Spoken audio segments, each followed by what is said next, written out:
What's up, YouTube? Today we're going to talk about carat weight. Now, carat weight is one of those things that's used mostly in gemstones. So let's go on the high and the low end. Here we have a nearly 60 carat rutilated quartz. And rutile quartz is considered a gemstone. So it can be measured in carats. This is close to around 11 or 12 grams. Sometimes if you get a little bit bigger, people are going to start being like, alright, just say it in grams. You know, I was on eBay the other day and someone had like a 2,000 something carat topaz, and yeah, it was awesome. Whatever it was, it ended up being 2.3 pounds, and I really wanted to buy it. I wish I had the money. But it was shipping from Mexico, and my guy, he was like, you can't really get things from Mexico that easily, and it could have gotten flagged as maybe looking like a big giant piece of meth or something at the border. So it was risky, and I didn't do it. But that would be cool to have a 2-pound topaz. It wasn't totally clear either, it was slightly blue. Anyways, I'm all about larger carats. So all my stones are probably over 4 carats.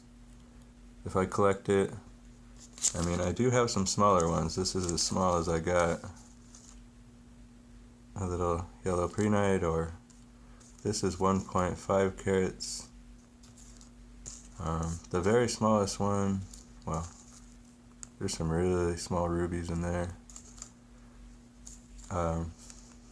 But one that is collectible would be this ruby. It's almost half a carat.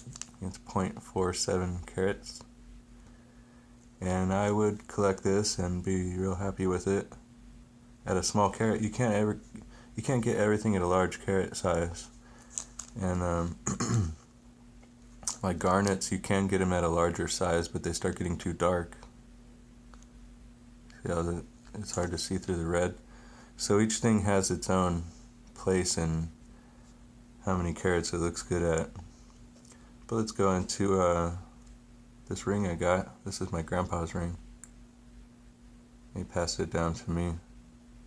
It's got some diamonds in there, and one of my diamonds fell out one day, and I asked the jeweler, can you put like a colored diamond in there, or can you put a colored stone? And she was funny, this Asian lady. She said, you would look gay. And I was like, oh man, well, can we just put all rubies in it? You know, like a whole bunch of these little ones? And she said, you ruin the simplicity of it. So yeah, she put some diamonds in there, and she was right. Look how good she shined it too. What a cool lady. I'll go back to her. Well, actually, I tried to go back and her place was shut down. So there is a place for those really tiny stones. They're not collectible viewing stones. Like, I try to get at least over 4 carats so I could pick it up with my fingers, so I don't have to pick it up with tweezers, and I could look at it. But not every stone comes in a large size. You have to think about that. If you're trying to collect like a bonitoite or something, you're not going to get a large carat, or a Montana sapphire. Certain things just aren't going to get that big.